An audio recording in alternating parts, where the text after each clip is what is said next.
right, guys. Despite all the rumors, the dynamic duo has not broke up. We are back. This is the Shillan and Duffy show on the Loudmouth MMA Podcast Network and the relaunched SureDog Radio Network. I am your host. I am Keith Shillan. I am a writer for SureDog, Cage Side Press, and I'm the executive producer of the Loudmouth Podcast Network. And my partner, as always, is the senior editor of SureDog.com. He is the great Ben Duffy. Ben, how you doing, man? I'm doing real well. It's great to be back.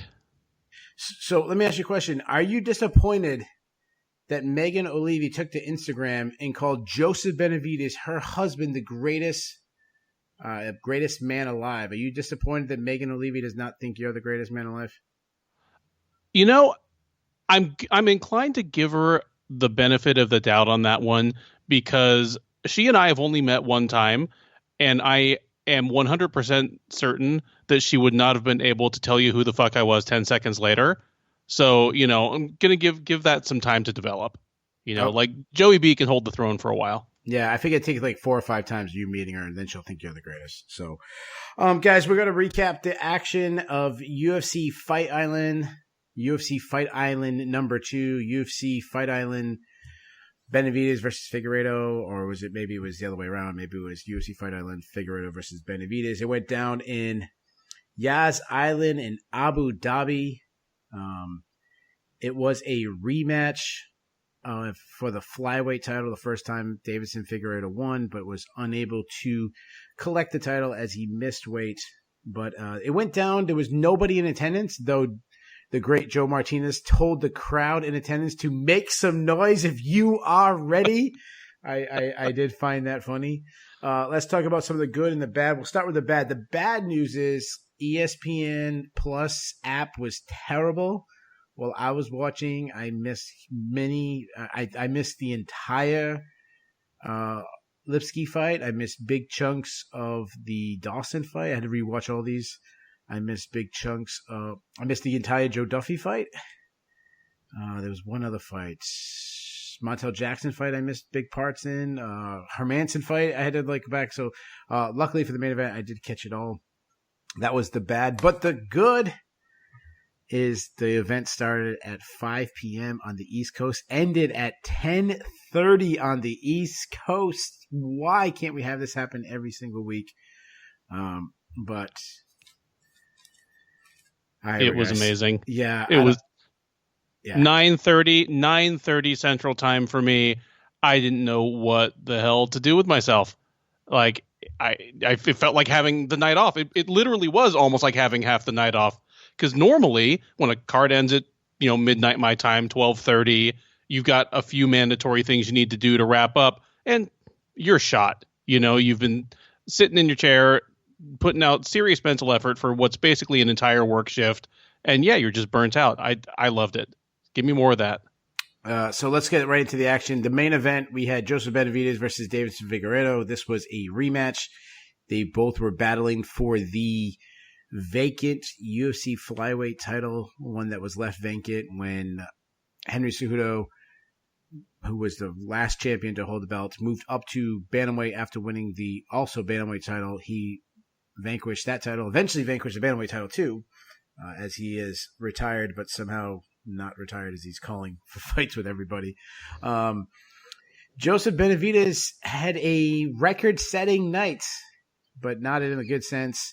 Joseph Benavidez headed into this contest tied for the record of most attempts at winning a UFC title without winning it. He had 3 shots at the UFC title, did not win. He is now the sole record holder, as he is now 0 for 4, as he was absolutely demolished by Deiveson Figueiredo, who stopped him in the first round, winning by technical submission as he put in a rear naked choke on Joseph Benavidez and made him lose consciousness. Deiveson Figueiredo is your new champion, Ben.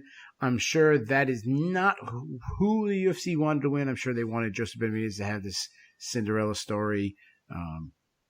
Deiveson Figueiredo ended that. Let's talk about Deiveson Figueiredo. I mean, he was absolutely sensational. He corrects, he hits hard.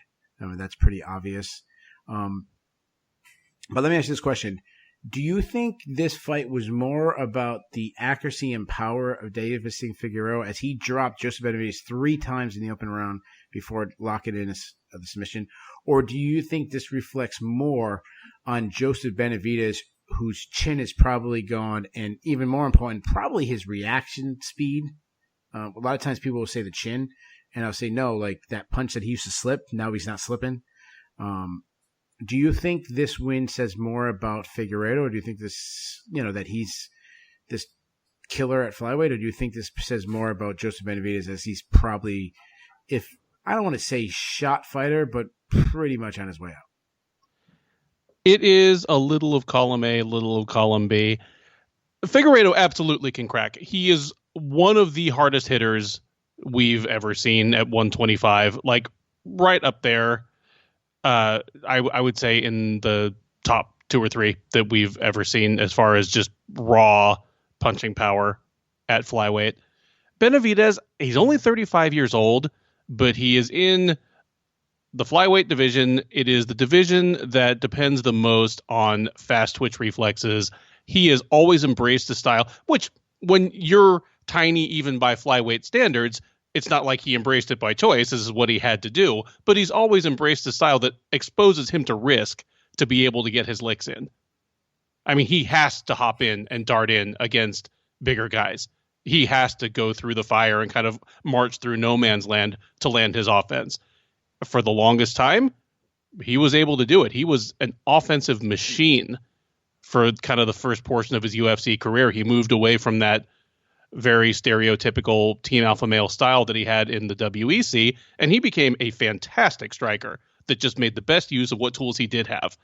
But that is starting to slip away, and he now has faced a guy twice in a row who is probably the worst possible style matchup for a short guy that has to dart in to get his offense in and is starting to lose that top gear. So it's partly that Figueiredo is that good, and partly that Benavidez is in decline, and it's just a rough matchup for him. Yeah, I'm very concerned. I don't want to spend too much time on Joseph Benavidez, but I mean, let's be honest. He is the bigger name of the two. He's the guy that, he's the one who's married to Megan O'Leary. He's the one who's challenged for the title now 4 times.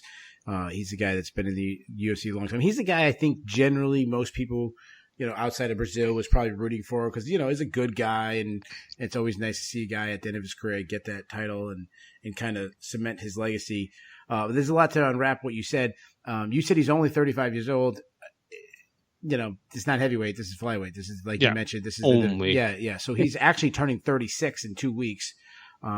So he's like a dinosaur for that division. And I think that reflects a couple things. One, the lower you go down the weight classes, the more speed matters, the more explosion matters, the more, all the things that you broke down.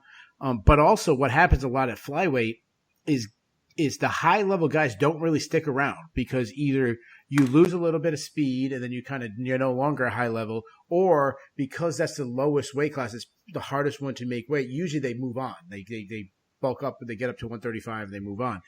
Other than, and even now he's up to 135. Other than Demetrius Johnson, there's not a lot of longevity, other than Joseph Benavidez and Demetrius Johnson. Ian McCall had a run, but he had, injuries really stopped it. You mentioned Joseph Benavidez. I've always think he's a well-rounded fighter. He's a guy who can throw in some kicks. He can add in some takedown, but it's always his, I would say his mid-range boxing that's been really good. But when you start losing head speed, you start losing your chin. To me, I think this is obviously, I don't want to take too much for Figueiredo because he did look sensational and he made Benavidez make mistakes. But I have this just terrible feeling about this. Like, I feel like this is the beginning of when we saw Chuck Liddell's floor just fall out of him, and then he went on this run. It's what I said about Tyron Woodley before the Gilbert Burns. Like, I thought that this is going to after the Gilbert Burns. Like, I think this is going to be a continual tread for Tyron Woodley, and I think Joseph Benavidez is the same thing. I think he might get ugly. Let's talk about Figueiredo for a second. Do you feel like this, like from his performance, do you think this is the guy that's going to be holding the title for a long time? And the other thing I want to ask is, Do you believe that weigh-in day might start, because he's missed weight in the past? It's a hard way. Do you think it's going to be an event, like every time? Like, oh man, is Figueiredo going to make weight? Is he going to get stripped because he missed weight? Is it going to be something, or do you think that's going to be a one-time thing? So let's ask about the weight thing, and then 2, do you think this is a guy, one, that the UFC, that will hold the title for a while, but also let's ask, like, how hard is it going to the UFC to market this guy? Oh, well, let's take these questions one by one. Question 1, I'm not terribly concerned about his weight going forward. I mean, he is a big flyweight. He clearly cuts a lot of water. You can just tell by looking at him, even on fight night when he's had, a full day and changed to rehydrate. You can tell. However, he's only missed weight once. And with a guy he's missed weight once in now 20 career fights, and he doesn't seem like a guy who doesn't take things seriously, I'm inclined to put it down to a one-time lapse. There was something going on in his training. Maybe he was nursing an injury that didn't let him do the kind of cardio, or maybe he just made a bizarre miscalculation, but I'm inclined to give him the benefit of the doubt for now. I do think this is a guy who will hold on to the belt for a while, simply because flyweight is in a little bit of a state of flux. There's no one coming up the pike that makes me say, all right, don't get too comfortable in your chair, Figueiredo, because so-and-so is coming along. There's a bit of flux here. It helps him, I think, that Alexandre Pantoja lost on the same Saturday night. Sure. So I think Figueiredo he could defend once or twice. We've been talking about age. He himself is 32. He's a bit of a late bloomer as a serious top shelf flyweight. So you never know when the bottom's going to fall out of his box. But he's a guy that I could see still holding the belt a year from now. And yeah, he's going to be a nightmare to market. He's a flyweight. So even though flyweight has come around and now all of a sudden it is this dynamite and fireworks division where the last 3 title fights in a row have had just savage finishes, he looks like a tiny dude. He doesn't speak really any English worth the mention. I mean, if they couldn't sell flyweight with Demetrius Johnson, who has kind of a low-key, interesting personality, it's going to be tough to do with, a tiny Brazilian guy who really the only thing he has going for him is that he knocks people the fuck out. Yeah, no, I totally agree. It's going to be a disaster. The way I feel about this division is the way I felt for a long time. This is just going to be a hardcore fans division. Like, a hardcore fan's going to care about it and nobody else is going to. And I think some of that has to do with the UFC, the way they market the division. I mean, they constantly bury meaningful flyweight fights on prelims, early prelims. I would say the last 2 events, they've kind of done better. I mean, last, Wednesday we had Tim Elliott in the co-main event. We had Askarov and Pantoja on the main card. But, how many times did we look, and the second fight of the card is the number 3 ranked flyweight in the world fighting second on the, and so I think that's their own problem. But the division is missing a personality. There's nobody. I mean, who's the big personality in the division? I mean, seriously, like, who's the personality? And I don't mean the saying like I'm not trying to insult the division. I don't think you have to fake your personality. You don't need a Colby Covington or Henry Cejudo, but like, who is the personality? Who's the one that, besides what they do in the cage, just draws their attention when he does an interview, people want to see, like, who has the charisma? Henry Cejudo. Yeah, a guy who not only is he retired, and I know you can't see what I'm doing the air quotes, but they can hear the air quotes in your voice. Yeah. They've got it. But this is a guy that's not only has he moved on to 135, he's talking about challenging for the 145. He seems more interested in fighting Alex Volkanovski than Peter Yan. Like, this is what he's fighting. He's chasing money and chasing legacy, and winning 145 does a lot more than going back down to 125. I mean, like, they need somebody. They need to find somebody who can make 125 interesting. Now, as far as a talent sense, Craig Allen was really, really big on Brandon Moreno. Like Craig Allen's the guy who we had on the round table for UFC 251 Fight Night picks. He's huge on Brandon and Moreno. He's been saying Brandon Moreno's going to win the title. I'm leaning a lot more towards Alex Perez. Like, I feel like Alex Perez could be the one that would really challenge Figueiredo. But yeah, personality-wise, and honestly, the biggest personality might be Alex Perez. It might be Matt Schnell. It might be Kai Kara France. Like, I don't know who it is. It's probably Perez. It really is. It probably is. Kai Kara France is. He seems like a super nice, like positive, interesting dude.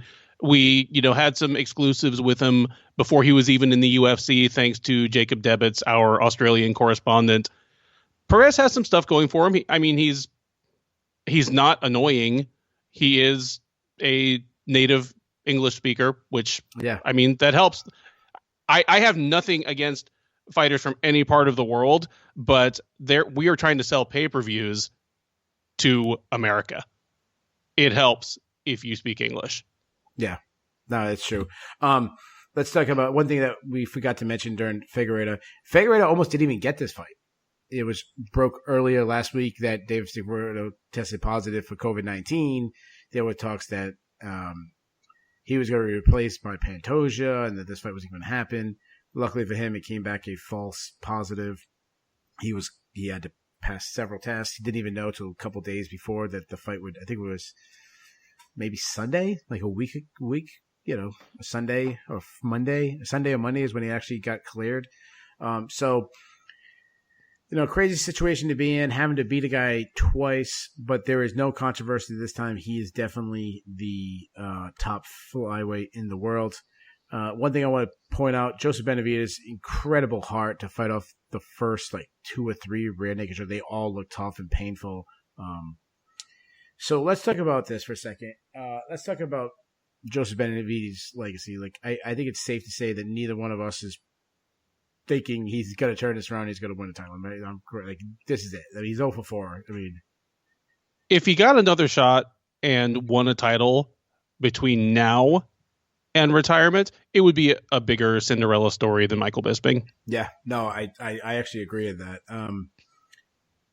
So it's pretty fair to say he'll never win the title. And remember, going all the way back to the beginning of the flyweight division of UFC, this was the division the UFC pretty much set up for him to win. They did this 4-man tournament, and they expected him to win. He was the guy to win.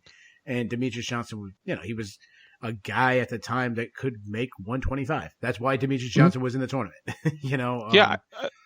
They probably secretly hoped Ian McCall would win it. Talk about a guy that had personality that could make 125, but Benavidez is probably the one they expected to. Yeah. Yeah. He was an alpha male guy. This is when peak alpha male, when, Chad Mendez was, one of the top featherweights. Uriah Faber was one of the top bantamweights. But yeah, unfortunately, Joseph Benavidez would never hold the UFC. So let's ask these questions. When Joseph Benavidez finally hangs it up, what do you think his legacy will be? What do you think when people think of Joseph Benavidez, what will they say? In live tweeting this event for Sherdog on Saturday after the main event ended, I called Benavidez one of the most accomplished UFC fighters never to win a title, if not the most. And I took a lot of flack for that. And maybe it was people just not really understanding the parameters, or people just thinking I'm crazy. But I was thinking of it as based on their UFC accomplishments, because otherwise, Fedor's the greatest fighter never to win a UFC title. No, based on what they did in the UFC. Because, someone that somebody brought up was Overeem. I'm like, well, as an entire body of work, sure. But based on what Overeem's actually done in the UFC, he's been a very good heavyweight. He's been surprisingly good. Someone would throw out Dan Henderson. And Dan Henderson, I consider him to have won a title. Yeah, he won a tournament. He won. Yeah, well, I don't count the tournament, but let's talk about major tournament. Like Dan Henderson, not only did he win the Pride Championship, he won 2 belts in Pride. You know what I mean? Right, but I even consider winning the UFC 17 tournament to have, Okay. We can disagree on that, but when I think of UFC champions, I'm not going to think of everybody who's ever won a tournament. I don't think of Steve Jenham at UFC 3 as a UFC champion. I'm sure, although I'm sure he calls himself that. Yeah, I'm sure. Yeah, honestly, do you think he does it probably at least once a day? Like once a day, Probably. he tells somebody that he fought in the UFC and was a champion. I hope he does. Yeah, but, I would. Even Henderson. I mean, Henderson has had an all-time amazing career, but a lot of his best moments were in Pride and rings. Absolutely. So, Absolutely. But so based on just what he did in the UFC, I mean, Benavidez fought just about the best the division had to offer every time out for about 20 UFC fights at this point. Mm-hmm. He lost to Demetrius Johnson twice. He's lost to Davison Figueiredo twice, and he lost a split decision to Sergio Pettis. And aside from that, he has just beaten up top 5 flyweights time in and time out for 10 years now. Yeah, no, I actually think it's a good statement. I was going to ask that question: is Joseph Benavidez the greatest fighter to never win a major? Besides, I was going to say UFC title, but even better, just a major championship. And even Alistair Overeem was a Strikeforce champion, and I think how could it be anybody else who what I'm saying hasn't won a major title? Because he didn't even win one in the WEC. No, because at that time he was still a bantamweight. Right, and he had to fight Dominic Cruz, who's probably the greatest bantamweight fighter of all time. So what I would argue why Benavidez is the best is he was the number 2 guy in the division for 8 years, 9 years, 10 years. Like you said, like what other fighter it was, runner up for a decade? Nobody. There's nobody. You talk about your kind of classic, guy right behind the guy. They're either someone like Big Nog, who did win the title before Fedor came along, or it's someone like John Fitch, who he was the number 2 guy behind George St. Pierre for about 2 years, not exactly 8. Yeah, there's nobody. I mean, and the other thing is, you have to look who was in front of him. It was Demetrius Johnson. Mm-hmm. I put Demetrius. Now I'm much higher in Demetrius Johnson than I think most people are, but I put Demetrius Johnson as my number 3 greatest fighter of all time. I put John Jones, George St. Pierre ahead of him. When we talk about straight talent, not accomplishment, not division, not legacy, not all stuff, but just straight talent, he might be number 1 for me, Demetrius Johnson. So that's the guy that was ahead of him. If Demetrius Johnson left the division, and decided to do what Henry Cejudo did, like Demetrius Johnson was set on breaking Anderson Silva's record, most titles fights. Like he had that. He never had the double champion. He never had that. If Demetrius Johnson at one point decided to move up earlier, I say a year or 2 earlier than he did, and then vanquish the title at flyweight, Joseph Benavidez could have won the title. Like he said it like this one is 1 or 2 years after his prime. You go back 2 years ago, he could have won it, and then he never would even be in this category. And then we'd be talking about a guy who's a top 25 fighter of all time or something like that. Like we'd feel so much more like, it's like, to me, that's when you look at his resume, the guys he's beaten, Jussier Formiga, Henry Cejudo, Tim Elliott, just, guys like that. I mean, he's beaten good guys. I mean, he beat Formiga. Now I just pulled up his resume. He's beaten Formiga twice. He's beaten Dustin Ortiz, Alex Bradley. I mean, he's beaten everybody else in the division other than Demetrius Johnson and, of course, now Davison Figueiredo. So let me ask this question. Do you think he'll be in the UFC Hall of Fame one day? That's a hard question to say, just because the UFC Hall of Fame is so arbitrary. What I will say is, if there were a real UFC Hall of Fame that had a committee either of veterans and media like the Baseball Hall of Fame does, or some independent, accountable third party that made reasonable decisions, he absolutely should be. Yeah. But because it's basically at Dana White's whim, who knows? Yeah, so I think he gets in because I say the same thing. I when me and John Franklin used to do the show, he used to always ask me the question, and I'd always say the same thing. Well, everyone gets in. Everyone's going to get in. They'll find him. They'll put him in the pioneer wing and say, oh, based on being a pioneer of WEC or being a pioneer of flight, like they'll find a way to get him in. The connection with Megan O'Leary, as long as that couple stays good on the UFC side, they'll eventually get in. Now, going back to what you talked about, having an actual real Hall of Fame where people vote on it. You have a representative from Sherdog, you have a representative from ESPN, a representative from, fill in all the major sites, all the different outlets. I would argue this: Joseph Benavidez, and I said I wasn't going to spend a lot of time on Joseph Benavidez, but I never know where the show's going to go, and I feel like this is probably the hot topic, a little more interesting than David Figueiredo. But Joseph Benavidez, and tell me if you disagree with it. Joseph Benavidez deserves to be in the UFC more than Maurice Smith does. He deserves to be in the UFC more than Matt Serra, because Matt Serra pulled biggest upset in the history of the sport. But that's it. He was pretty much a journeyman all the other time. He deserves it more than fill in a whole bunch of other guys. If you're going to keep a separate pioneer wing for people who had historical importance, even if their entire resume isn't as accomplished, that's where your Maurice Smith definitely goes. I mean, Maurice Smith had one huge shining moment, but it was a game changer that really changed everything that came after in the sport. Matt Serra, he had one great shining moment. It didn't change that much in the long run, but if you've got a special wing of a Hall of Fame for people like that, put them there. But in terms of straight accomplishment, Benavidez by far. I mean, Matt Serra is a 500 fighter in the UFC. Yeah, I think Mo Smith has a losing record. Yeah. Oh no, Smith does have a losing record in the UFC, and I think Sarah's like 7-7 or something. Yeah. Like it for his career.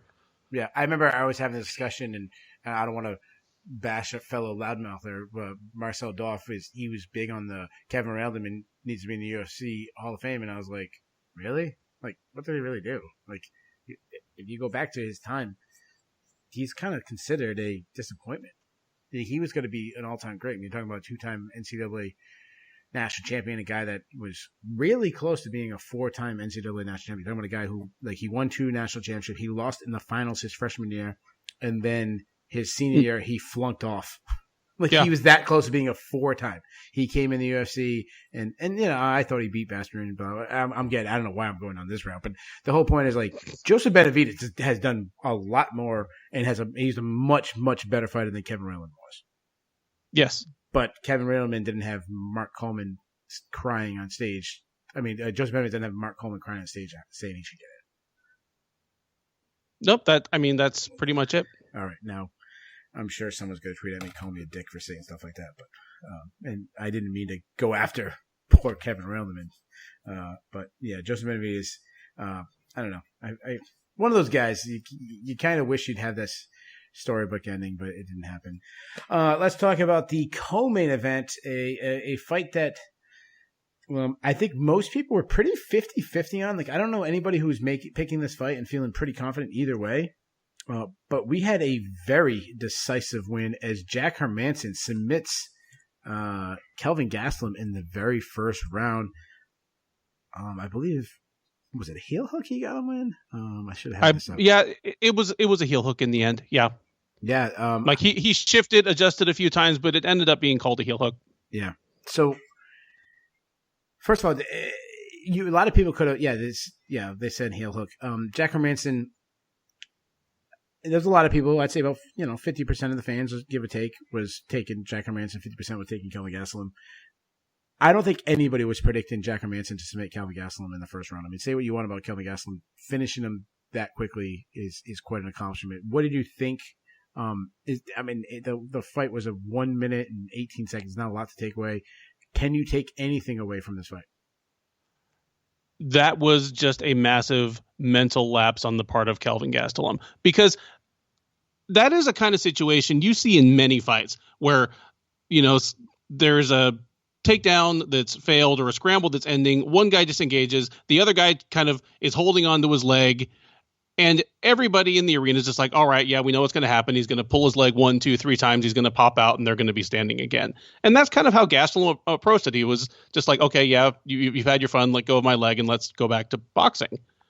But Hermansson was legitimately working for a submission. Both guys were essentially bone dry, and Gastelum fell back down. Sure. Hermansson turned to his side and locked it off, and it was over. Like, that was just a huge mental mistake by a guy who could not afford to make one right now. Yeah, no, I actually think that was spot on, because as you mentioned, like, even the broadcast, no one was like, oh, he's got him in a heel hook, watch out. Like, no one was like that. It wasn't like, oh my God, other than Ryan Hall, Husamar Palhares, Gas Damian. I mean, there's very few guys when they roll for any leg lock, knee bar, anything where people get really excited. This is where it's going to end. It's like you said, they usually just twist, turn, and they're usually popped right out. Do you think it was a good thing for the division for Jack Hermansson to beat Kelvin Gastelum? Oh, of course. Okay. Any time that a high-level contender fight puts new blood towards the top, someone who hasn't fought the champ yet, that's a good thing. Unless it's some kind of freakish or unjust outcome. But if a legitimate, fair fight outcome puts a new guy up towards contention, always a good thing. And Hermansson's got kind of a sneaky, weird skill set, as we just had reinforced for us on Saturday. Yeah, I want to see this guy. He called out the winner of Whitaker versus Till and said, the winner of that should get a shot at Adesanya. I am all on board with that. Yeah, let's do that for a second. And actually, we never matchmake the guys in the main event. We'll go back to that in a second. All right, so let's do. I'm going to pause. I want to talk about this fight a little bit more. But yeah, you just brought up matchmaking. That's what actually I wrote down. When I wrote down Hermansson, I said winner of Rob Whitaker, Darren Till. I think it makes sense to me. You don't need to break down the middleweight pitcher. He'll just do it for you. And I love that about Jack Hermansson. I love that he always he seems like that. When you look for someone who runs an organization who's very open, like you occasionally find that guy who tells you everything they're thinking. Yeah, that's Jack Hermansson. And he breaks it down. He's like, yep, all right, so Costa's first. After him is Cannonier, and then the winner of me versus the winner of Till versus Whitaker's third. I like that. I think I always liked one thing me and John Franklin used to do, like kind of like who's the UFC rooting for. I think the UFC is rooting for Darren Till. I mean, that's pretty obvious, but either way, that'd be a fun matchup. I'm going to generally disagree with you on, is it good that Hermansson beat Gastelum? You said based on it's having new blood and having someone who hasn't faced a champion. And generally, I would agree with that. The only difference is this guy had a fight of the year matchup with Israel Adesanya. If he just lost, like I don't think so. So this is where I was bringing this point up, is why I was going back to Darren Till. I think Darren Till winning over Robert Whitaker would be huge for the UFC because you have new blood, and Israel Adesanya starched Robert Whitaker. Like there was no moment, like there was no like, wow, that was incredible. That even though I think Adesanya clearly won against Gastelum, but it was still like edge of your seat the whole time. You were twinning each other. Oh my God, rewatch that tomorrow. Like that's great. So I feel like you could sell that again. Well, Robert Whitaker would be hard to sell. Darren Till, I mean, the way he talks, you could sell it. So I actually thought Gastelum could win. Now, Gastelum's in such a tough position. He lost 3 fights in a row. I know it's like stupid for me to even ask this question, and I almost didn't, but Kelvin Gastelum moved up middleweight because he missed weight several times. He's actually struggled at middleweight. I still like a Kelvin Gastelum is like he should be a 170-pounder. Am I even stupid to ask him if this guy needs to get with the right nutritionist, get with someone serious, and move back down to 170? Well, there's a different dynamic here.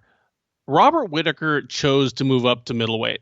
He just said, I mean, he had not missed weight at welterweight. He simply said, my body isn't responding well to the weight cut. I'll be a better version of myself at 185, so I'm going to make the choice to move up. Gastelum was made to move up. So there's a question whether he'd even be allowed to try moving back down to 170. Maybe at this point that he's lost 3 straight, the UFC might give him a chance to reinvent himself. Because the thing is, his job is very secure. He's a former title challenger. He's a young guy. He is a former tough winner. He's not in danger of being cut right now, even having lost 3 fights in a row. So rather than a middleweight they can't really do much with, maybe they would give him a chance to. And I hesitate to say this about a professional fighter. It's not fair. I don't live with him. I don't train with him. But it has always seemed like a lack of focus and discipline in his case. I mean, they can't even do those embedded things or their little hype reels before shows without him talking about burritos and his mom's cooking and his grandma's cooking. He's popped for weed before. Weed is only a gateway drug to burritos. So burritos and Doritos. Yeah, you feel as though with the right motivation and perhaps the right support nutritionally, he could make 170. And maybe he'll find the motivation to do that now, because while his career is not in danger, his immediate position with the UFC is not in danger, he is definitely in danger of becoming just another guy. Yeah. And you get the idea that he probably doesn't want that. He is a proud and motivated dude. So I'd love to see it if they can make it happen. Yeah, it's spot on. Like they talked about it. It actually mentioned in that short minute about him having moments of not seeming too motivated. And there's a good Kelvin Gastelum, and I've heard people say there's a good Kelvin Gastelum, there's a bad Kelvin Gastelum. When the good Kelvin Gastelum shows up, he gives, top guys in the division, he gives Israel Adesanya an absolute war, but when bad Kelvin Gastelum shows up, he's slow and fat. And I don't think that's that. Like, I don't think the line is that one. I think what happens is he's so talented that unmotivated he can still get by. Like, I don't think he was, he was unmotivated and probably gave Israel Adesanya a war. Imagine if he actually was dedicated. Imagine if he had the Sean Shirk work ethic, or one of these guys. They talk about Jack Hermanson as this legendary guy, and Jack Hermanson is a guy who has probably not a tenth of the actual raw talent of Kelvin Gastelum, but he makes up for it with his study of film, with his discipline. And I haven't been in the room, but it's just what I hear. They even mentioned on the broadcast, Kelvin Gastelum beats Jacare. He probably did it without cutting out the Doritos and the burritos. And, so let's talk about Kelvin Gastelum. You mentioned that he's fallen out, like he's at the brink of falling out of contendership and being relevant. I feel like he's even at the point where he's more going to be used as a stepping stone. Like, if you can get past Kelvin Gastelum, you are now the next guy. So I like the idea of him facing the winner of Derek Brunson versus Edmund Shabazian, with the caveat being, hoping Shabazian wins. Like, that's the one that draws more attention. Like, you want Shabazian to win, and you want Shabazian to fake Calvin, and then you want Shabazian to beat Kelvin Gastelum if you're running the UFC. If you want to use Gastelum to hopefully help propel a newer contender up the ladder, if that's what you think Kelvin Gastelum is good for at this point, that is a fantastic matchup. If you just want to say, okay, Gastelum, prove you even still belong in the UFC, I'd give him the loser of Yoel Romero versus Uriah Hall. Yeah, they both make sense. I mean, him versus Romero, that'd be a hell of a fight. Yeah. And him rematching Hall, now that they're on such different trajectories than they were when they met in Tough, would be kind of an interesting story as well. Yeah, but I think haven't they both trained with each other they train with each other a lot. Hall, I know Hall's over at Fortis MMA, but I think they lived with each other for a while, and they became close friends after that matchup. So Hall may or may not be an option. But what I want to piggyback off of that is, and I'm going to throw Brunson in this category, with Hall, with Romero, and then Brunson, if he beats Shabazian, you have that. Like, all three kind of fit in that category. While Shabazian wins, that's like a whole other category. Where now, between Romero, Hall, and Brunson versus Gastelum, it's like a proving ground for whoever. Which one of these four guys, or whichever matchup, is going to prove that they're still a contender, while Gastelum will be the test for Shabazian. Now, if Shabazian beats Derek Brunson, there is no stepping back for him. Like, you get past Derek Brunson, that's a little test, and now you've arrived, and now. Mm-hmm.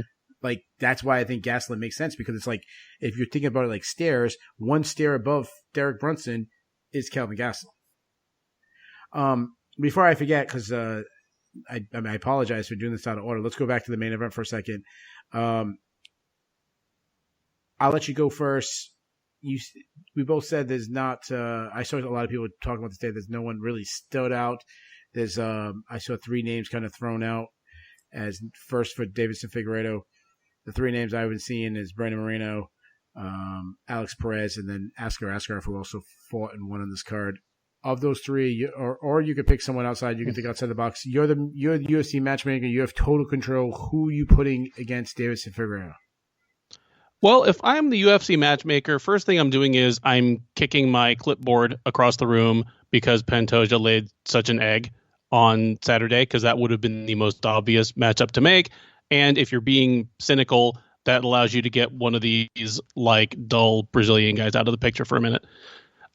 I don't think it should be Askarov, or I hope it's not Askarov. I hope they give him a little more development time. Sure, I agree. And I feel the same. Out of the three, I would say Perez, just because Perez is probably the closest to a finished product right now. I don't know if he's the one that has the best chance of winning, but I think if they make it Askarov or Moreno, 2 years down the road, we're going to say, that was too soon. Sure. Yeah. I see Moreno. I always forget how young he is. He's 26, but because he's been in the UFC, I mean, I know he left for a while, but because, going back to his original, going to tough, it seems like he should be older. I'm okay with Perez. I feel like Perez would be jumping Moreno because Moreno's been in the division longer. Like, he's been near the top longer.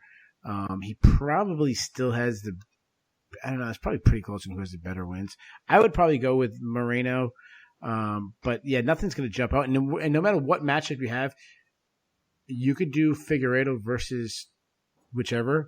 Best, I mean, you're looking at second, co-main event, or even third from the top in a big UFC pay-per-view. It could even be a fight night main event like we had this. I mean, if Joseph Benavidez versus Figueiredo's fight night, like Moreno versus, I could see this being like a time where a fight night, it's a co-main event fight night. Like, it's that, not sexy. Like, only the hardcore fans. It could be Moreno versus Figueiredo, Perez versus Figueiredo. It's a really fun X's and O fight. Like, something like we would really like to break down, and a lot of the sharps would like to break it down. But when it talks about just getting attention, media attention and stuff, it's definitely not going to draw a lot of attention. I'll go first to Joseph Benavidez. I wrote down nobody.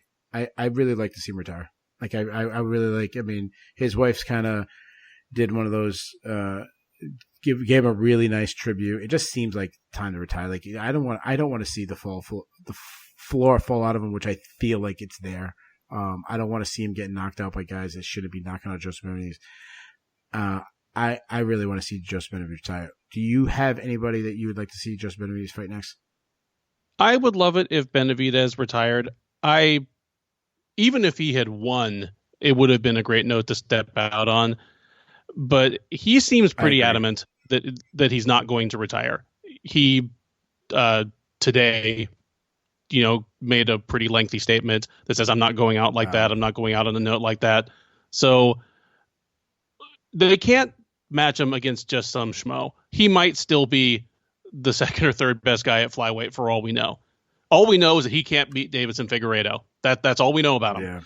Yeah. The rest of it we're guessing.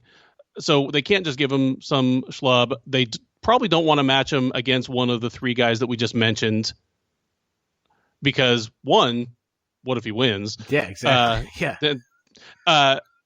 Give him someone like Jordan Espinoza. Espinoza. Well, I'm just saying he's a borderline. No, I'm with you, man. I agree. If you're going to do it, he's a borderline top 10 guy. It would be a great name for him if he were able to beat Joseph Benavidez. And if he does, he's probably not going to rattle his brain too badly. Espinoza is much more of kind of a grindy grappler. And if Benavidez wins, then maybe he'll retire then. He'll have gone out beating a pretty good fighter in his last fight. So, yeah, give him something soft to land on his way, hopefully, out the door. Yeah, see, I would like to see them pull Benavidez to the side, have one of these, interventions, and then be like, all right, dude, you want more of a fight? Get him in a location where he's going to have some crowd. I know he spent a lot of time in California. He was born in Texas. He has a Mexico descent. He's trained in Las Vegas now.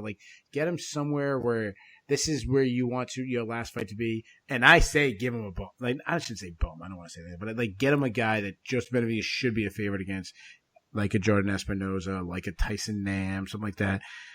Get him in a co-main event, announce ahead of time this is his last fight, and try to get him a win to go out. Let's move on. Going from the main event all the way down to the third fight from the top. Mark Jacassi versus Rafael. Almost said Rafael. Rafael Fiziev. Fantastic fight. Really fun fight. Man. Fiziev in the first and second round was absolutely sensational. In the first 2 minutes, Mark Jacassi was coming out, like coming strong, was setting up, throwing kicks. And it felt like to me, like Fiziev was just kind of reading him, picking up his timing. And once he did, he made an adjustment. And that just shows the levels to a striker, the kind of striker Fiziev is. And it was one of those ones about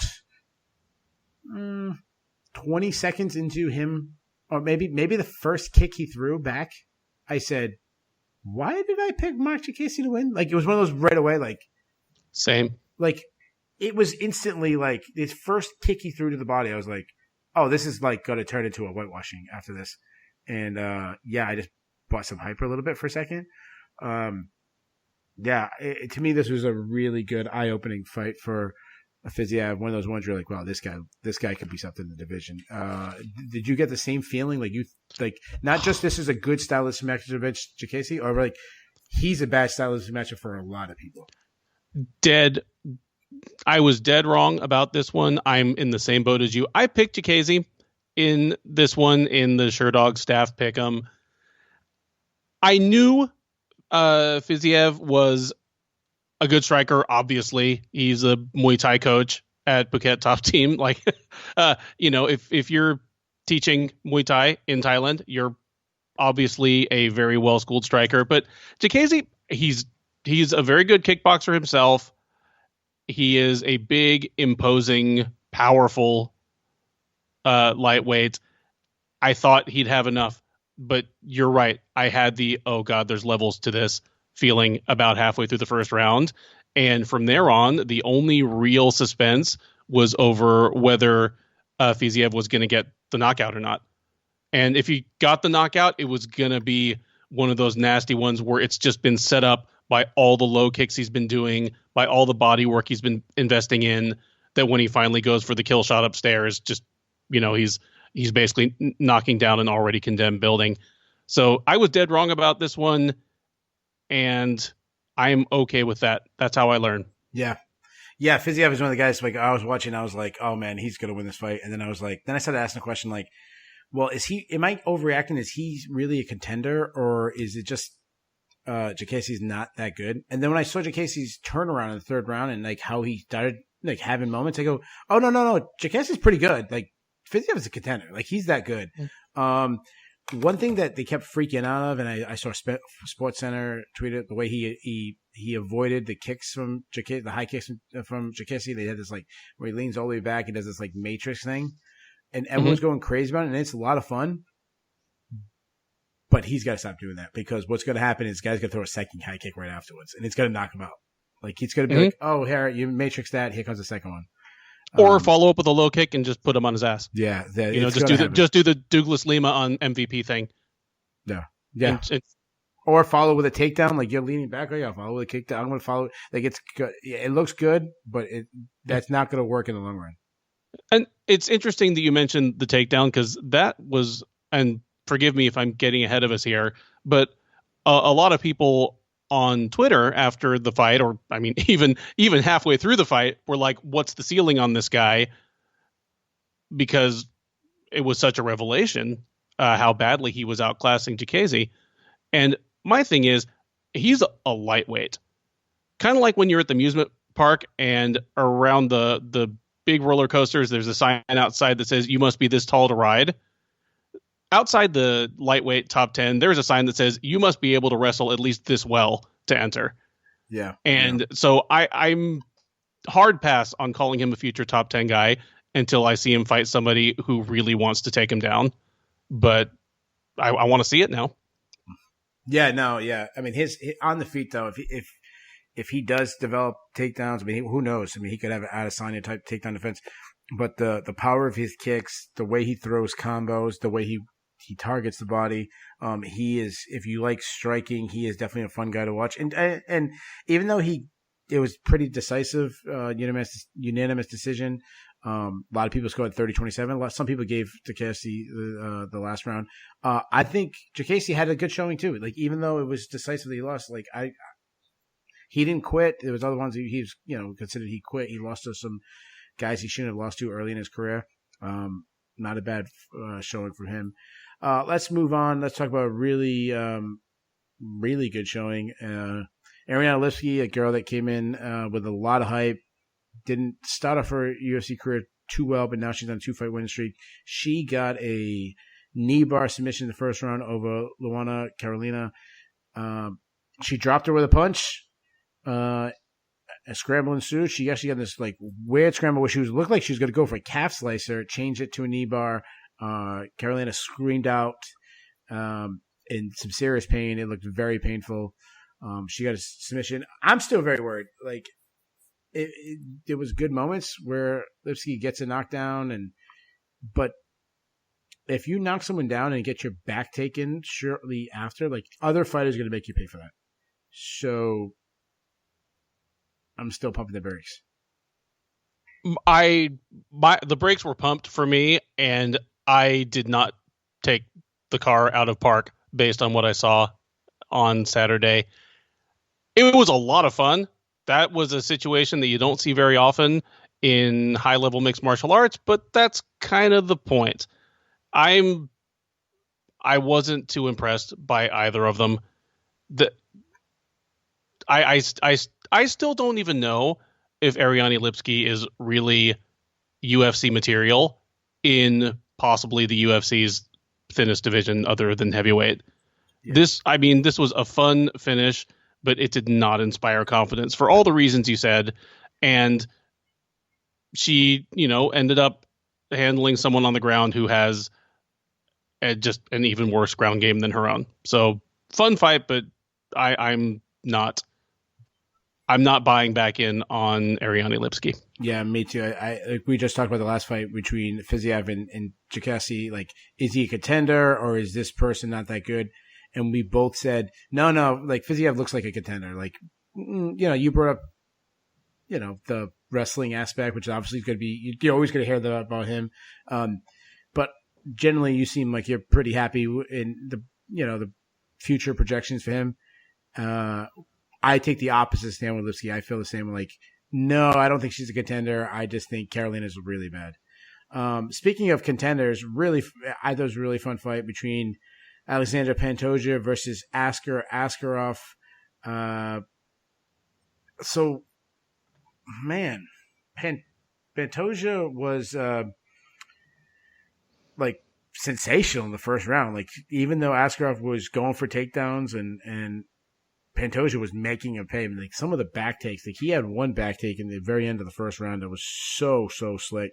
But Askarov just pressed the pace, and regardless of the the submission attempts, Askarov knew in his mind that if he can turn this strictly into a wrestling match, and he's gonna have to avoid the submission attempts, which is much harder said than done from a guy like Pantoja, that output of wrestling would slow Pantoja down, and I thought it really did.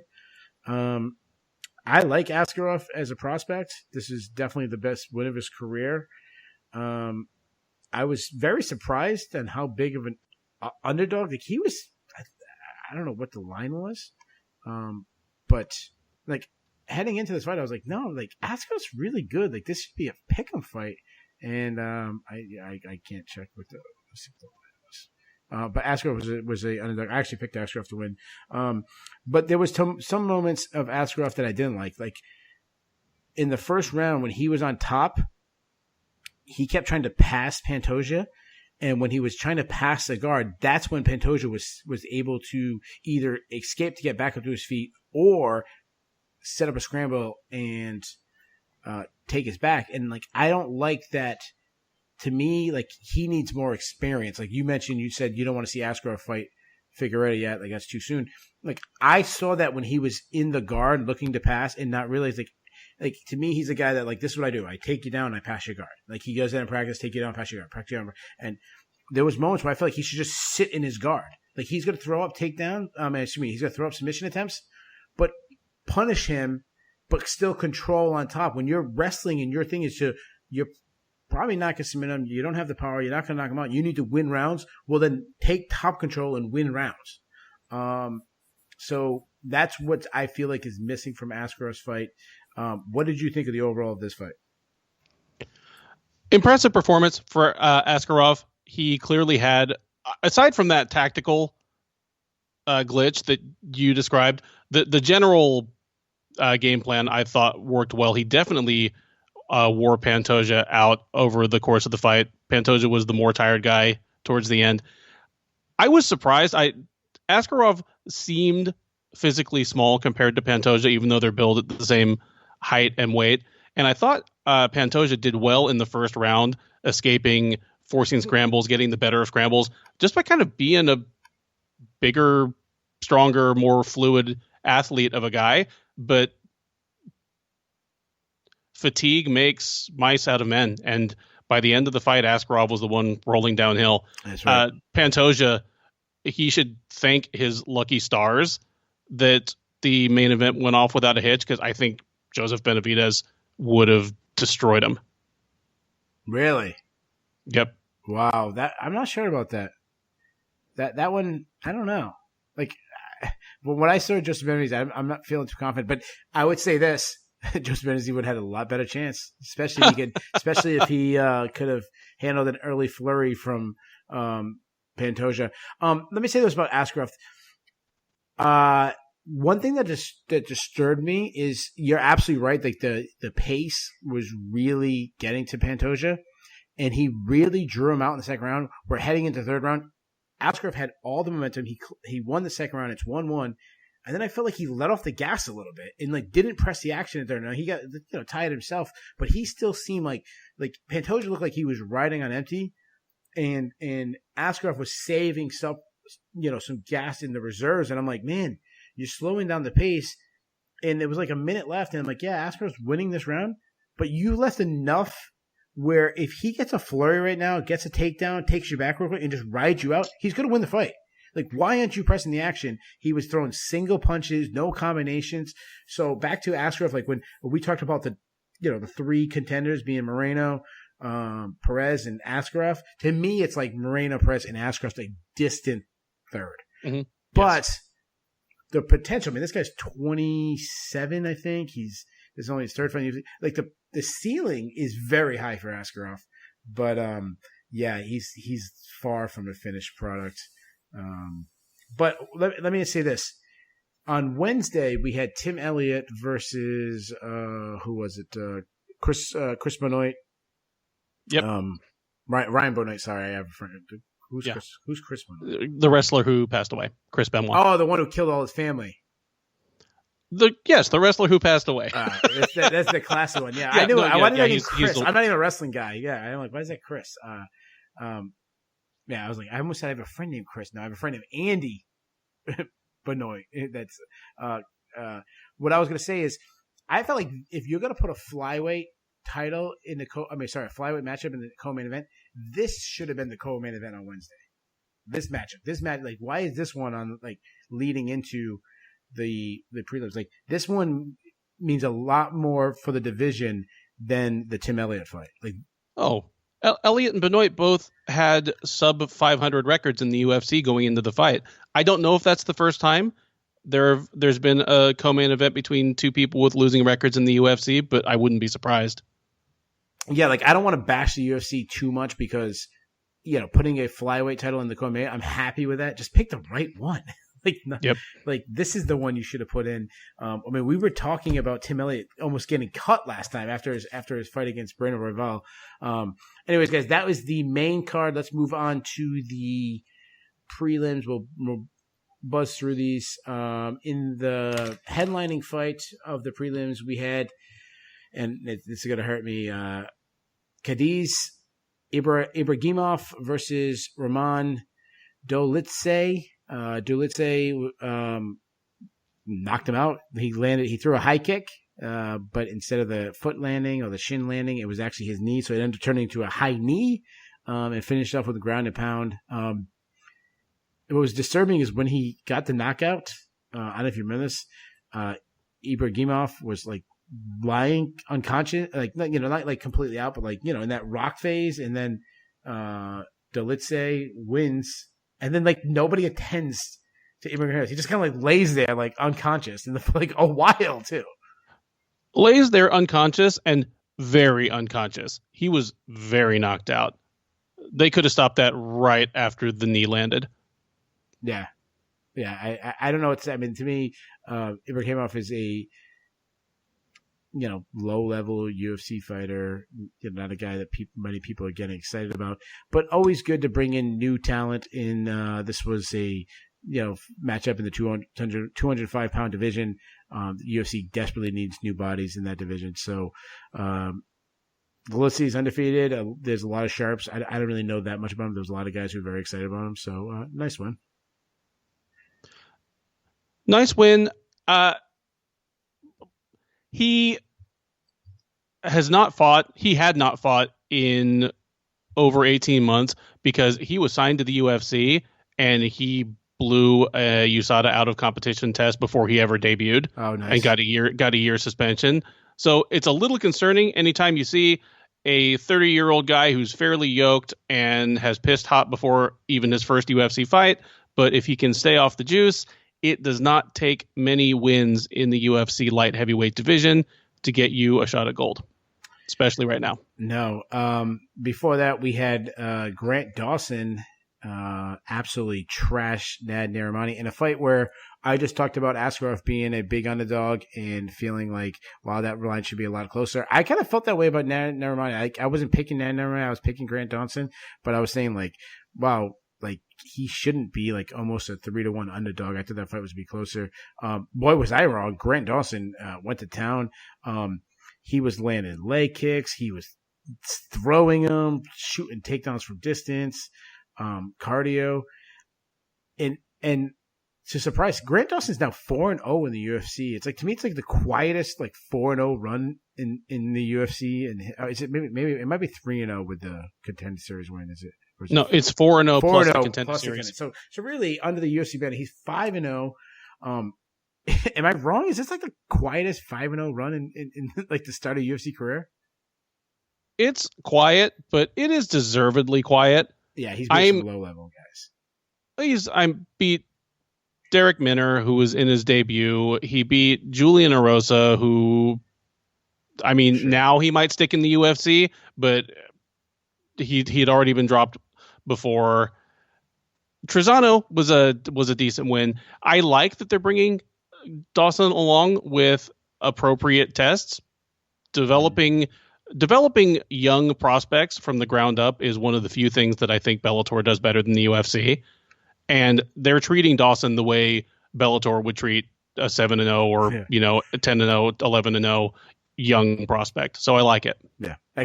Except for Aaron Pico. That's the only one they didn't develop right. Just threw that man to the wolves. Yeah. Yeah, Grant Dawson, so he was always, to me, was a raw athlete and a good athlete.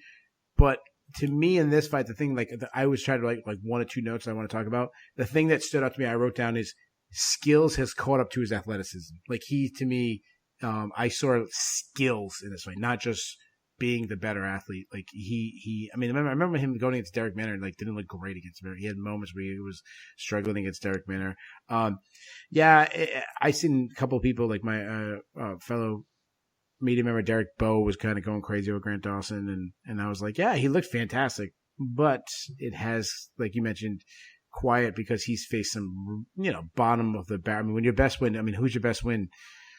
Mike Trezano? It's Michael Trezano. Yeah, it's Trezano. Yeah. Or Narimani. Narimani, yeah. I mean, Narimani's 2-2 in this, so yeah, there's a reason why it's quiet. But yeah, he's 4-0. I mean, eventually, when you got guys mentioning that winning streak, 4-0 in the UFC, you say he gets another 5-0, like, he's gonna have to get a step up in competition. Yeah, it's gonna come soon. Before that, speaking of a step up in competition, Joe Duffy's going the opposite direction. Joe Duffy, best known for defeating a fellow Irishman that gets mentioned every single time. He has a early career win over Conor McGregor. He was brought into the UFC at the peak of Conor McGregor's popularity, with the I don't know if they wanted to match them, but kind of build off of Conor's name with that, and who knows, down the road maybe that can happen. There was a time where he started off looking really good. He got put up against Dustin Poirier. Actually, did fairly well in the Dustin Poirier fight, but boy, has tons of change. He's lost 3 in a row. He shot in for a takedown against Joe Alvarez, who was, I believe, Joe Duffy was the biggest favorite on this card. He got caught in a guillotine, submitted. Immediately after the fight, he retired. To me, Joe Alvarez is just another guy. Like, I'm not excited about him. Like, whatever. Good for you. This is probably going to be biggest win. You're probably not going to win anything close to this. But Joe Duffy, what a disappointment in the UFC. I mean, is there anything else to say? There really isn't. Just he just incredibly disappointing run. Just he became a worse fighter in the cage. That's right. With almost every timeout, just stopped really putting his skills together in the way he'd even done, back in Cage Warriors. Yeah, no, I agree. I mean, he's only 32, and MMA retirements are, I mean, as far as we know, he could take a fight for next weekend. I mean, this fight wasn't long. I want to see, whether we have this up. He fought against Dustin Poirier. I wonder what the line was on that fight, because I remember he went to decision with Dustin Poirier, which is an accomplishment in itself alone. I just don't know what the line was, because I feel like it was a lot closer line, in hindsight than it should have been. But let's see. Oh, Dustin Poirier was actually the underdog. Yeah, think about that. Just think about that for a second. Joe Duffy, who just lost to Joe Alvarez, was the favorite. That's why I was looking up, because I had a feeling. I didn't want to say he was the favorite over Poirier, but I just had a feeling. Like, I remember that he was actually a favorite over Dustin Poirier. One of the best fighters, one of the top pound for pound guys. Top 15, top 20 pound for pound. I think we have him top 15. I think, right, Poirier? Or close, top 10. We at least have within the last month or two. Yeah. So I mean, and at one time he was the favorite over him. Speaking of favorites, Brett Johns was a slight underdog, beat favorite Montel Jackson in probably the only fight on the card where maybe the judges would decide who won. Like, it was like, I mean, obviously let me back up. Every decision is decided by the judge, but I mean, like, where there was some little debate, like the little, I felt like the right winner won, Brett Johns. I'll say this and tell me if you agree or disagree. Brett Johns obviously is a grinder, and I feel like he's a really tough test for anybody. He knows who he is. He knows his best path to victory, and he has no problems getting there. But I feel like how do I say this? I feel like he has less skills than Montel Jackson, but he's a true veteran. Like, if Brett Johns had less experience, he loses this match. Like, he was just a smarter fighter. I agree. He has less skills than Jackson. He is physically smaller and less athletic, but he just won it with will, with definitely experience. And I feel as though Jackson just kind of let that fight go in the third round. Yeah. I think he could have put more of a stamp on that round and made it an uncontroversial win for himself, but didn't do it. Yeah, no, I totally agree. And I don't think this fight was, I don't want to say controversial. Like, I don't think it was controversial. I mean, this was the closest matchup on the card.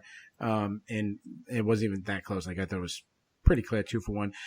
Brett Johns, to me, like you mentioned it, right? Like, Montel Jackson, I feel like he didn't do himself any favors. Like, he wasn't able to go into that place where Brett Johns has. Like, Johns has a place where he can go to. Like, he did the same thing against what's the guy from? I can't think of his name off my head. I should be professional. Have it. Tony Gravely. Mm-hmm. He had a play. Like, he was able to dig deeper than Tony Gravely. I think he did the same thing this one. And Montel Jackson, he didn't.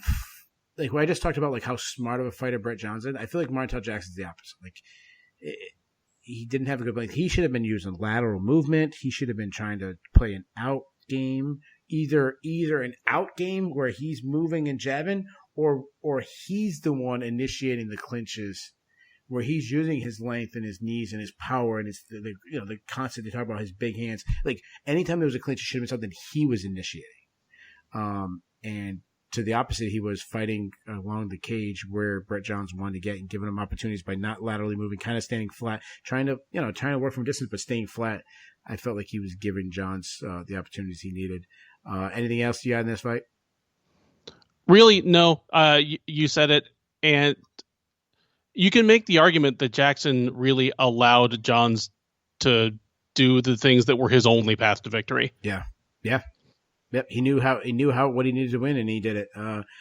Before that, we had two UFC newcomers, both kind of taken on very short notice. I think it was like put up this week. Malcolm Gordon and Amir Albazi. Fantastic.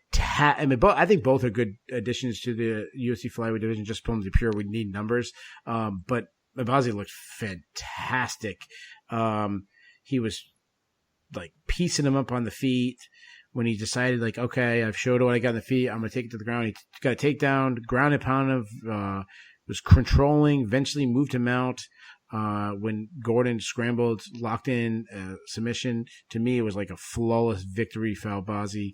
I don't know what they'll say, just really fun. Like one of these guys where I'm like, oh, yeah, that's nice. He's in the UFC. Yeah, he looked really good. Fantastic performance by Albazi. I really liked, as you said, it was pretty much a flawless victory from start to finish. But a nice thing that happened was in that final scramble where Gordon sweeps Albazi. Albazi slaps on the triangle. He's got the arm and head in there, and he realizes that he's got the triangle on the wrong side. He manages to flip it while keeping downward pressure on Gordon, so Gordon gets no chance to pop his head out or posture up or just completely step out and escape. He just switches the triangle from one side to the other, then pulls the head down, and Gordon just never had a chance. Yeah. Like, beautiful finish. Yeah. To me, he was definitely one of the ones that really stood out. I circled his name. I reached out to his manager. I'm probably going to be interviewing him this week. He's really talented. I liked what I saw. Before that, we had Davi Ramos versus Armin Sarukian. Sarukian's a guy, man. I think we both have to. I am huge on this kid. This kid looks fantastic. First of all, he's only 23. Like, we're talking about other guys. We're talking about Grant Dawson. I think he said he was 27. We're talking about guys. Oh, this guy's 26, 20. This guy's 23. He's 2-1 in the UFC. His one loss was a short notice UFC debut against Islam Makhachev, in a fight that was very competitive. That some people thought he should have won. This kid, he's got his 2 wins. I mean, his 2 wins against good fighters. Davi Ramos in your third fight when you're 23. The one before that, Olivier Aubin Mercier. This kid, I mean, he's fast. He's got good grappling, good wrestling, grappling kicks. I mean, he beat the brakes off of Davi Ramos. And then what I love, when he knew he was ahead in the third round, he was smart enough to like start avoiding him, and like he kind of started running a little bit, stalling. That some people would kind of ridicule him. I felt like, wow, he's a kid that like is smart and understands like how dangerous his opponent is and not to make a mistake. This is a kid I want to see more of. Obviously, it's still way too early to call this guy a contender, especially at 155. But this kid looks like the real deal. I mean, I'm all over this kid, and it seems by your facial expressions, tell me how you agree with me.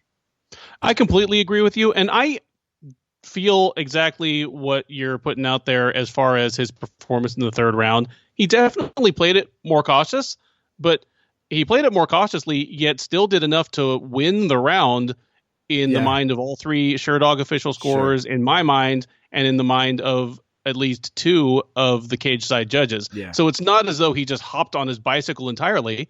He just played a smarter game, and it's pretty impressive that he knew to do that at age 23, and that way he doesn't have a McDonald versus Condit 1 buried on his early record. That's right. You know what I mean? Yeah, I know exactly when he got caught late in the fight. Yeah, and it was one of these, like, he started getting cautioned with like 1 minute left. Like, let's not forget, like, I'm saying, like, I'm not trying to bash him. I'm floored by his victory. Yep. The last round is when he busted Javier Lopez, and the fight had him almost got stopped with a cut. Like, that was, I think he got a knee or I don't remember what strike it was. I think it was a high kick, actually, that cut Ramos open. So like he even did his most damage in the third round, the round that I said he was being cautious. Absolutely flawed by that. Dude, speaking of high kicks, the way all of his strikes are very fast, crisp, straight, but the way he throws a high kick without telegraphing it at all is, I love it. Yeah, this kid looks, I mean, seriously, like I think he beats Makhachev right now.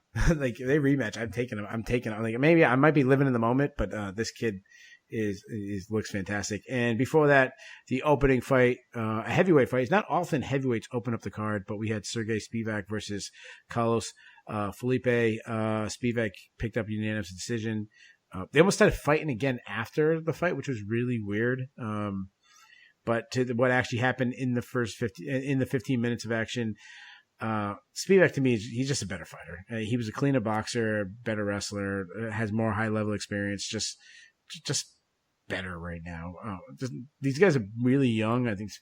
Which is especially for heavyweight. I think Spivak is like, what is he? He's 25, which is 25 at heavyweight is like being like 12. Yeah, he's just nice. Just getting this is the first Spivak. This is like gaining experience win, like just gaining ring time fight. Gaining experience. Carlos Felipe is terrible. He's one of the more terrible guys I've seen debut in the UFC. And I understand that right now we're in the time of COVID. The UFC is putting cards together with what they've got. And what they've got in a lot of cases is people who can get to the venue. So, people who were already on their way to the UFC eventually are making their debuts quicker.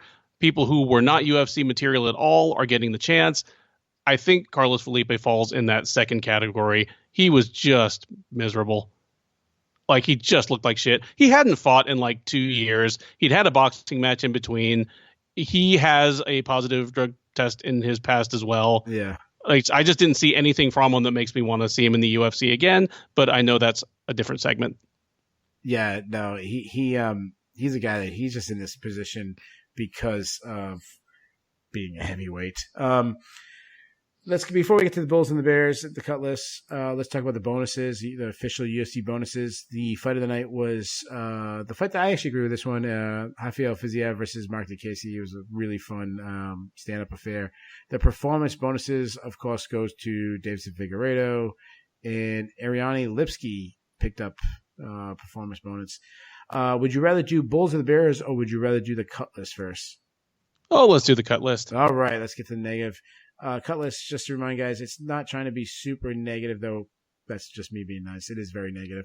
When we cut someone, that just opens up room for other people to get in the UFC.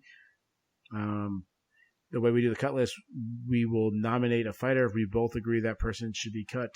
So long. They have to be agreed by both of us. Ben, would you like to nominate, or would you like me to nominate?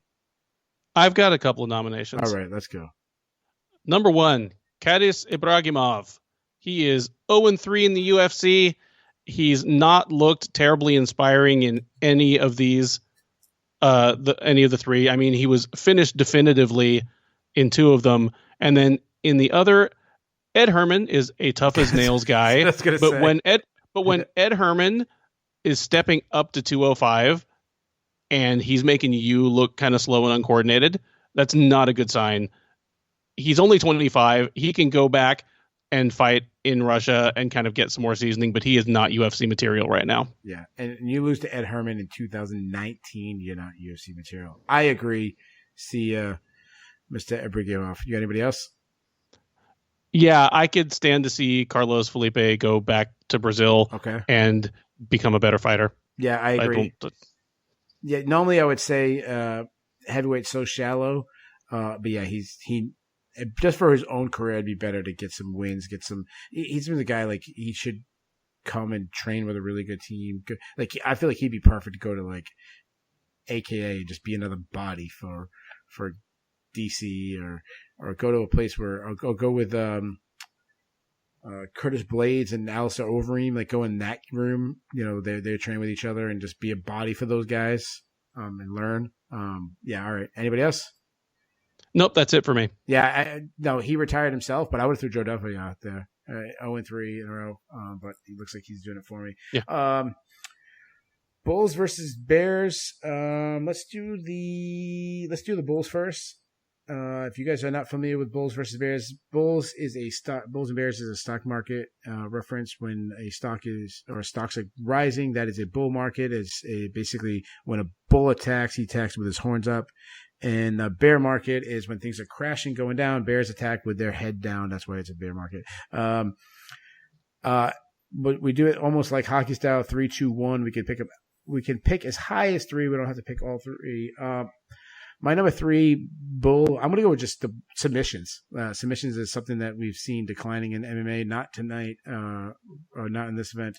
There was 5 submissions out of 12 fights, submission wins. There was submissions in both the main and the co-main event, and we also had a knee bar on top of that. Almost had a calf slicer. So my number 3 is submissions are on the rise. My number 2, and you could probably tell by the way I was going crazy about this guy, but that's Arman Tsarukyan, 23 years old. This guy looks like an absolute contender to me. I'm all over this guy. My number 2, but my number 1 bull. To me, how could it be anybody else? Deiveson Figueiredo. When you win a UFC title, regardless, I mean, even if he never wins another fight in his career, for the rest of his life, he gets to be called a UFC champion. So anytime you grab gold, you have to be the number 1 bull. Ben, you have any bulls for me? I got a couple bulls for you. Without doubling up on anything that you listed there, I'm going to go with the country of Wales. Not only is it the owner of the most awesome flag on the planet, but we've had 3 Welsh fighters fight in the UFC in the last couple of weeks. John Phillips, Brett Johns, and Jack Shore. They've gone 2-1, but in fairness, the one loss was John Phillips, who was really being brought in to be the other guy against the top prospect. Brett Johns and Jack Shore were the 2 real prospects from Wales. Both won. Both looked very impressive. Of those 2, Jack Shore is the double extra high bonus level prospect, and he looked sensational. So good going Wales. Maybe Wales will be the next Ireland. Number 2, leg locks. Not only did we have 5 submissions, we had 2 leg locks. There you go. I'll need to get with SureDog associate editor Jay Petrie, who is our resident stat man, to tell me when was the last time we had 2 leg lock wins in a UFC event. Because it was looking like 1995 Pancrase out there with the guys in like the big glossy boots just slapping heel hooks on each other. And number 1, former Soviet republics, the CIS, the Confederation of Independent States. As somebody who does a lot of work with the SureDog Fight Finder, I am intimately familiar with the idea that when you get a 10-0 prospect coming out of Russia, Kyrgyzstan, Kazakhstan, whatever, it is a very mixed bag what you will get, because they are not above building up people's records on some pretty miserable opposition, or even sending in just fake results to pump people's records up. But the guys on the card, Rafael Fiziev obviously made a sensational debut. Then Arman Tsarukyan, Fiziev has had a couple fights, but Arman Tsarukyan is looking fantastic. He has just a couple fights in the UFC at this point. Roman Dolidze, for whatever he's going to give us, had a sensational debut. And then Rafael Fiziev, obviously. So we've gotten a pretty good bunch. I'm sorry, did you mention Askarov? I didn't even mention Askarov. No. Askarov lost, but looked very good. No, Askarov won. He didn't lose. Or sorry, Askarov won. Askarov won and looked very good. It was not a perfect performance by any stretch, but it was one that kind of confirms his prospect status. So, good day for the Russians and Russian adjacent countries. Yeah. Any other? That was your 3, that's right? my 3. All right. Yep. Moving on to Bears. I'll let you go first this time. Bears. Carlos Felipe. I know we just barely talked about him, but I cannot get over how bad he was. He just got thoroughly outstruck by Sergey Spivak. And Sergey Spivak is somebody that is holding on in the UFC by his fingernails. He just got completely dominated by Marcin Tybura just a month or 2 ago. Yeah. Oh. So he got thoroughly outboxed. That fight sucked too. It sucked horribly. He's having a lot of those fights lately. Yeah. Yeah, so Spivak is somebody who is borderline UFC material, and he boxed Felipe up, and then Felipe did the stupid pretend it didn't hurt defense, and then got all feisty after the fight. If you lost all 3 rounds and you lost the third round 10-8 on most people's scorecards, you shouldn't have the energy to try to pick another fight after that. Like, what in the hell were you even doing? Send this man back to Brazil. All right. Yeah, you're not a fan of him. All right, moving on. Bear number 2, women's flyweight. Oh, Marianne Lipski. She was supposed to be the big hope. She was the one that was going to come in red hot out of KSW, win 2 or 3 fights, and at least give us a matchup with Valentina Shevchenko that they could really sell. Yeah. Even if she would have been a prohibitive underdog going in, because it wouldn't have mattered who she beat in the UFC. Everyone's going to be an underdog, but she has not lived up to any of that hope. So it feels weird to call someone a bear off of a win, but it's really the whole division that's had a rough night. Yeah, and she got a lot of overhype, and I believe some of that had to do with her looks. I mean, she's extremely attractive young lady. She looks like she could be a model. So I think that definitely helped in what the UFC was hoping for. I'm sure it helped. I mean, that's marketability. It matters for male fighters as well. Probably not as much, but there's no shame in just calling it what it is. She's a very attractive woman. They called her the Queen of Violence for a reason. She was finishing people and beating the hell out of them over in KSW, and just none of it's really panned out. Well, the knee bar looked pretty violent, but yeah, I 100% agree. It looked violent, but that was the only woman in the UFC flyweight division that would have fallen for that. Yeah, I think Carolina might literally have been the only one. Yeah, yeah, I agree. Man, she might have been able to get. She might have been able to get Carlos Felipe in it. And number 1, Kelvin Gastelum. I don't know if he would have won the fight if he had a little more presence of mind and actually defended that heel hook instead of just trying to hop away. I don't know, but he cost himself a chance to do so, and in so doing, lost another fight that he really could not afford to. Like, as far as I'm concerned, if we had a stock report, his stock would actually be down more than anybody else that fought. Yeah. Yeah, that on a mission for gold Twitter handle is not looking too good right now. Before I get to my Bears, I have to mention, you talked about Wales MMA. Shout out to Ryan Fortune. He's a writer for Cage Side Press. He was with me at MMA Takeover. He is from Wales, and he is follow him on Twitter. He is one of the most hardcore media members. Like, he's on top of things. He's really good. Check out my boy. Yeah, I'm only going to give you 2 Bears because I also had Kelvin Gastelum in my top 3. So I will go with Joe Duffy. 3 losses in a row in the UFC, retiring. Yeah, just not what the UFC was hoping. And my number 1 Bear, kind of pains me to say this, but Joseph Benavidez. The guy's 36. He's 0-4 in title shots. Lost to the champion 2 times in a row. I'm sure today it's probably really hitting him that he will never. It's very unlikely he will ever carry UFC titles. So, yeah, not how I wanted to see Joseph Benavidez's career kind of dwindle. Yeah, kind of sad. Let's get to what's your grade for the card? I'm going to give this card an A. Aside from the very first fight of the evening, you hate Carlos Felipe. Well, and regardless of who won or lost, it was just a terrible fight. I agree. Outside of that fight, there were no bummers. We were treated to, this isn't a scientific measure. It's not a statistic, but it feels like maybe the most breathtakingly violent UFC title win, at least in a long time. That was a flawless victory. Got to see just a lot of kind of interesting techniques and performances, and the whole thing was done by 9:30 p.m. This same card, that if it ended 3 hours later, probably would have been like a B+.